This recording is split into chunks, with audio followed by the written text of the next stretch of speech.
This I would not necessarily call bleak.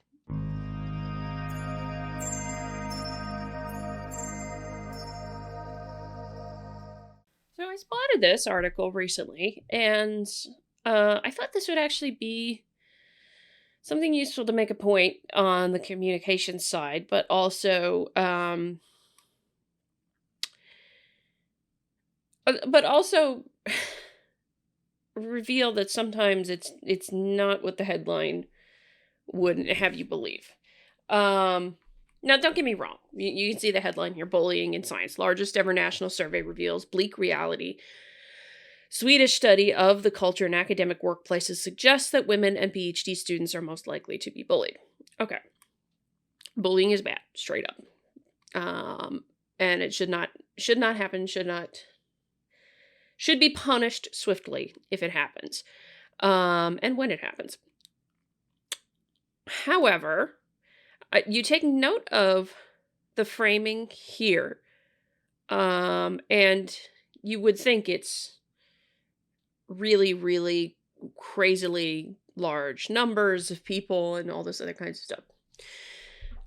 And yet that's not what their own data shows necessarily. We'll get into that.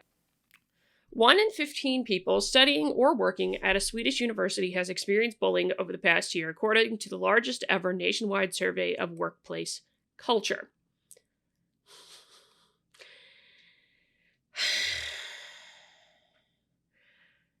That right there undermines the thing that's bleak, because anybody who can do the numbers here can, well, what even undoes it even more is actually the graphic that comes up right here. The results, which included responses from people at all of Sweden's 38 higher education institutions, reveal that women and young researchers are the worst affected, with 1 in 7 female PhD students saying they have been bullied over the past 12 months. So this is percentages here is how they do it. It's easier to figure in percentages. So survey of 39,000 students and employees across Swedish universities suggests that women are more likely than men to experience bullying. Have you been exposed to bullying at your workplace during the last 12 months? Yes or no? And so it's interesting because in the last 12 months, those are actually really, really small numbers. So, I mean, and it's too much either way, but because like I said, bullying is a bad thing. Don't engage in it. Don't tolerate it when it does happen. Those kinds of things. Make sure it gets punished. You know, make sure a person doing the bullying does get some punishment for what happened. But to paint it as a bleak situation, as they did here in the framing of this article, is by their own numbers inaccurate. It's an inaccurate statement because, let me see here. 9% of women, 9% of men, 14% of women, 9% of men, 15% of women in the PhD students. But this is the number down here that kind of matters. It is 7% total, right? 7% total. And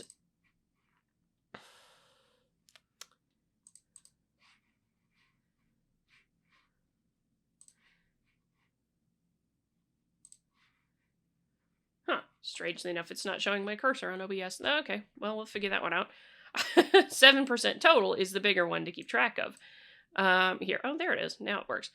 Don't quite know what happened there. I apologize. 7% of the total number here is, 7% of both of all the people, students, employees at Swedish universities that they surveyed of the 39,000 experienced some form of bullying in the workplace in the last 12 months. Similar patterns are likely to be seen in other countries with comparable research, such as the United Kingdom or the United States, says Matthew Martin, a researcher at West Virginia University in Morgantown who studies bullying. He adds that, in general, women are more often the target of bullying and sexual harassment than men, both of which are wrong. Bullying and harassment in science have come under increasing scrutiny in recent years because of wider public awareness campaigns such as the global Me Too movement, which though which huge numbers of women through which huge numbers of women spoke up about their experiences of sexual harassment. Researcher funders are placing greater emphasis on cultivating workplace cultures that deter behaviors through the introduction of anti-bullying policies. Since 2018, at least two high-profile researchers in Europe had their funding withdrawn after investigations by their institutions found evidence of bullying. So let's see. To get a handle on the prevalence of bullying and sexual harassment at Swedish universities, a group of researchers sent a survey to a sample of university students and employees to ask about their experiences. The team, led by Christina Bjorklund, apologize if I didn't pronounce your name right, who studies bullying at the Karolinska Institute in Solna, Sweden, received almost 39,000 responses between May and July 2021. That's actually quite impressive, although I have no idea how much they actually... This is one of the things you'll find with surveys is you'll get what's called a response rate percentage, and so how many people did you send it to, how many people actually responded, and it's often difficult to get some high response rates. So that 39,000 seems like a really high number. The real question there would be how many people did they send it out to initially, to begin with. Did they have a list? There is no information there on that front. It is the largest survey of its kind globally, says Fredrik Bondestam, a researcher in the gender-based violence at the University of Gothenburg in Sweden, who sat on the steering board of the study and helped to design the research. Across all staff members and students, 7% of respondents said they had experienced bullying over the past 12 months, rising to 14% for female employees and 15% for female PhD students. The proportions of affected researchers and administrative staff were 12% and 10%, respectively. There was no breakdown by gender for these groups. Rates of bullying in Sweden across the entire working population are around 10%. Okay, hold it. If it's across all of Sweden, the entirety of the Swedish working population is 10%, and your students and staff members said 7%, then wouldn't it be better than the population in general? Just a thought. The survey took place when many universities encouraged employees to work from home because of the COVID-19 pandemic, so the researchers also asked about cyberbullying. Around 5% of respondents said they had experienced work-related bullying on social media by email or in text messages. Of the entire group, 4% of respondents said they had experienced sexual harassment over the past year, with male university employees and male PhD students reporting experiences at half that rate. Bjorklund says that all working people in Sweden, the rate of sexual harassment is about 3%, according to the surveys.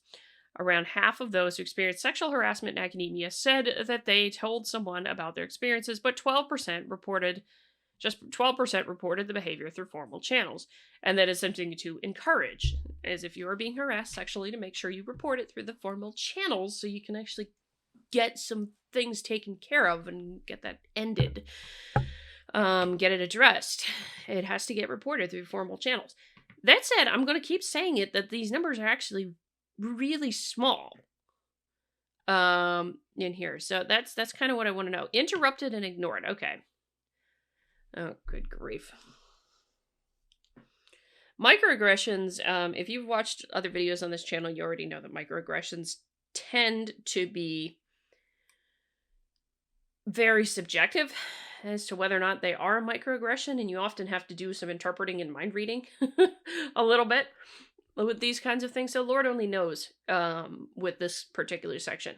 Such as being interrupted or spoken over, ignored, or shouted at, that, if left unchecked, can lead to a working environment in which bullying and harassment are tolerated.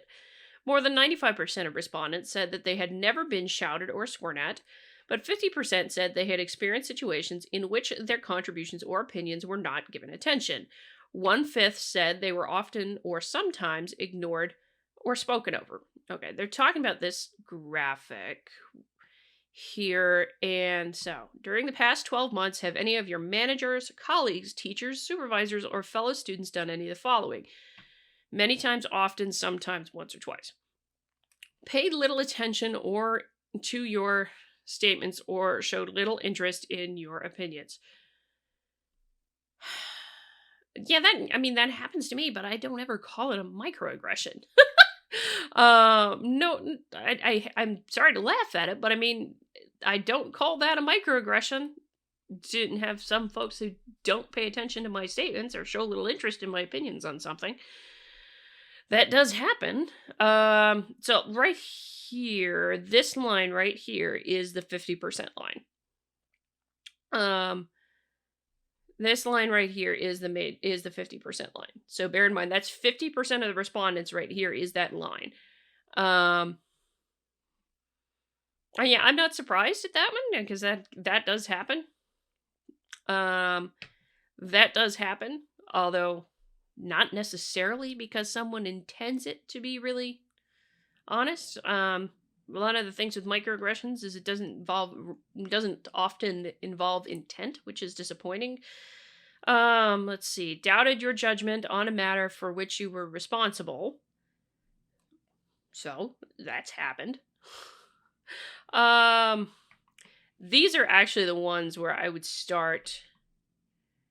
Yeah, like this one, shouted or sworn at you, targeted by the angry outburst, accused you of incompetence, made jokes, well, not made jokes at your expense, because depending upon the nature of the joke, it might be very lighthearted ribbing and it might not actually bother you.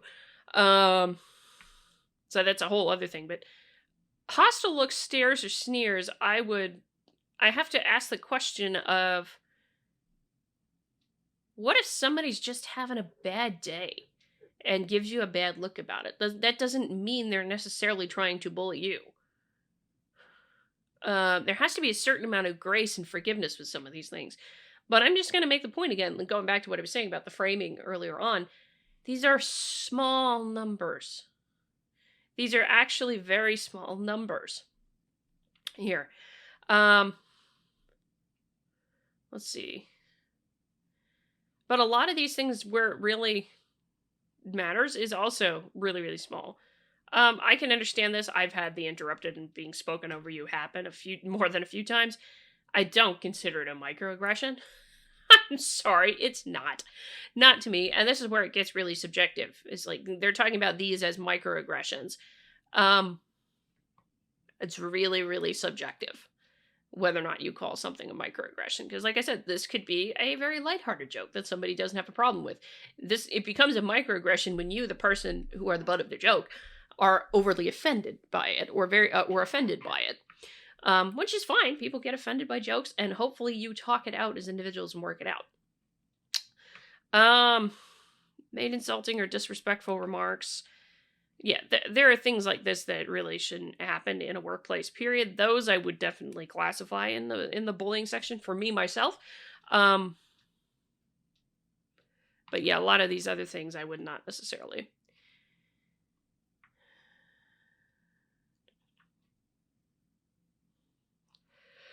These incivilities matter, says Bjorklund. If you are interrupted all the time, what will happen to your opinions, she asks. We can see that if you have good inclusive work environment with support, it is related to higher performance. You'll get more research money, and write more publications.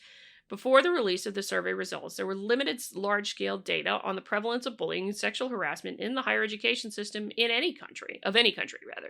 In January, the government department responsible for science in Ireland published the results of a nationwide survey on sexual harassment sent to all universities, employees, and students, which garnered around 11,500 responses. It found that almost a quarter of the staff members had experienced sexualized comments, and 1/3 had been the target of sexist remarks. Okay. This is actually important because it shows that there's going to be a difference between countries, because they already talked about some of these comments in this study with Sweden, and it seems to be demonstrably different between Sweden and Ireland. Be interesting to see why it's demonstrably different between Sweden and Ireland. That's a whole other thing. The European Union is also conducting a large study to help policymakers understand the prevalence of sexual harassment and gender-based violence in universities and research organizations, and which it will report later this year. Bondestam says that the Swedish team invited responses from a large number of university employees and students to ensure the study had representative data to ward off criticism of people who do not think these problems exist at universities. We wanted to be able to say, this is the data, don't mess with the figures. Okay. So if I go back up here. So here at the beginning it says, largest ever national survey reveals bleak reality. But I go down to the numbers and it's 7% of people. Does that mean you don't push for less bullying? No, of course. Do not want to have bullying at all if you can help it. Still going to have to deal with those situations, unfortunately, because the human heart is flawed. But at the same time, I don't think 7% is necessarily bleak. Not to say it's not. I'm not belittling anybody's experience or having been bullied in the workplace. I'm not belittling that at all. But I don't call 7% bleak. I don't call 15% bleak either. And this is where it gets obviously the weirdly subjective thing. How do you define bleak? I might actually put what the Irish study apparently found with harassing comments as being more bleak than this. This I would not necessarily call bleak. That I would actually call pretty dang good for Sweden. Good for Sweden that you've succeeded in having that low of a level. If so, that said, one thing to keep in mind with this is because this is surveys, this is self-reported, right? And for now, at least, it's probably the best way to measure these things. To measure instances of workplace bullying. The trick is, how do you change that? Because it is self-reported. You're obviously missing people. You're probably undercounting or overcounting in certain things. And not necessarily getting the true percentage of people who've had this. That's why I would have loved to actually see some error bars on these numbers. You know, how big is the error of their calculations here and the uncertainty therein, the standard errors. That I'll include that here because it would muddle up the simplicity and elegance of the graphic in nature. Might be in the actual study itself, but we'll see. But that's just what I wanted to make a point on, is that sometimes, and I think nature probably should keep this in mind, is headline doesn't necessarily match the figure from the figure from the survey, if you will. The results from the survey. So just a point to keep in mind. But either way, bullying shouldn't happen in science whenever you can help it, or anywhere for that matter, in any workplace. Unfortunately, it does. So get it reported through formal channels and make sure you put an end to it when it happens. That would be my advice for the day. Let me know what you think. Hit the like button on the way out the door if you like this video. Share the video, subscribe to the channel, comment below your thoughts, and all that good jazz. And until next time, I'm Adrian, and I hope you stay curious.